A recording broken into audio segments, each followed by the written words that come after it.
The lord. దేవునికి మహిమ కలుగును గాక. అందరూ బాగున్నారా?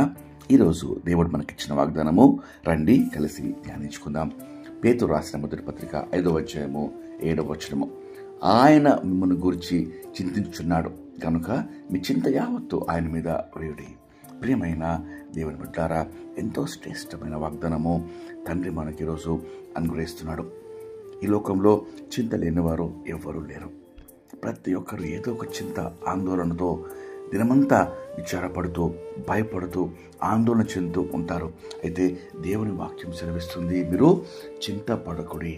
చింతపడటం వలన మీరు ఏమీ చేయలేరు, ఏ పరిస్థితి మార్చలేరు, దేనికి పరిష్కారము చేయలేరు. కానీ చింతించటం వలన మీకు మానసికంగా, శారీరకంగా అనేకమైన ఆందోళనలు, ఇబ్బందులు కలుగుతాయి అని దేవుని వాక్యం సెలవిస్తుంది. చింత రేపటి దుఃఖాన్ని, సమస్యను ఎన్నటికీ మార్చలేదు. కానీ చింత నేటి ఆనందమును, సంతోషాన్ని, అవకాశాన్ని దోచుకుంటుంది. కాబట్టి ప్రియ దేవుని బిడ్డలారా, దేవుని వాక్యంలో మనము గమనిస్తే ఫిలిప్పీయులకు రాసిన పత్రిక 4వ అధ్యాయము 6వ వచనంలో, దేనిని గురించి చింతపడకూడదు, కానీ ప్రతి విషయంలోనూ ప్రార్థన, విజ్ఞాపనల చేత కృతజ్ఞతాపూర్వకంగా మీ విన్నపములను దేవునికి తెలియజేయడి. అప్పుడు సమస్త జ్ఞానమునకు మించిన దేవుని సమాధానము యేసుక్రీస్తు వలన మీ హృదయములకు, మీ తలంపులకు కావలి ఉండును. ఎంతో శ్రేష్టమైన వాగ్దానం గమనించారా?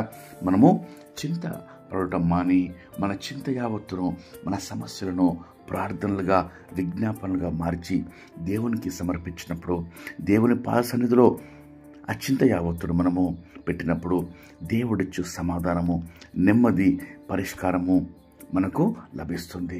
కాబట్టి ఇంత గొప్ప వాగ్దానము ఈరోజు మన జీవితంలో మనం పాటిద్దాం.